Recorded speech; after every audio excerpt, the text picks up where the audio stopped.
বিসমিল্লাহির রহমানির রহিম। একটি শোক সংবাদ, একটি শোক সংবাদ। আমি শোনাবো না আবার, আমি মরছি না।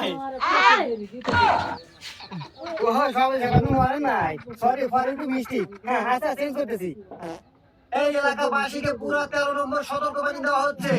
এই এলাকায় যদি বসবাস করতে চান অবশ্যই আমার কাল্লু সভাপতিকে, রানিং দলের সভাপতি কাল্লু সভাপতিকে চাঁদা দিয়ে চলতে হবে। আজকে মাইকিং করার একটাই উদ্দেশ্য, কাল্লু সভাপতি মানে রানিং দলের কাল্লু সভাপতির নামে আমরা চাঁদার জন্য গিয়েছিলাম বাজারে, কেউ কাল্লু সভাপতি চেনে না। তাই আজকে বিশেষ কথা, আজকে আমরা মাইকিং করতে বেরিয়েছি। আজকে আমি নাম বলে দিচ্ছি, আমাদের রানিং দলের সভাপতি কাল্লু সভাপতি, তার নামে আপনাদের চাঁদা দিতে হবে। এই বাজারে যদি একটা দোকানে যদি ব্যবসা করে খেতে চায় অবশ্যই আমাদের রানিং দলের কাল্লু সভাপতিকে চাঁদা দিয়ে চলতে হবে। কি বলেন সবাই, সব ঠিক না? যাই হোক, আজকে আমি আপনাদের মাঝে আমাদের কাল্লু সভাপতির নাম ঘোষণা করে দিয়ে গেলাম। আজ থেকে সবাই চিনে রাখবেন। চাঁদা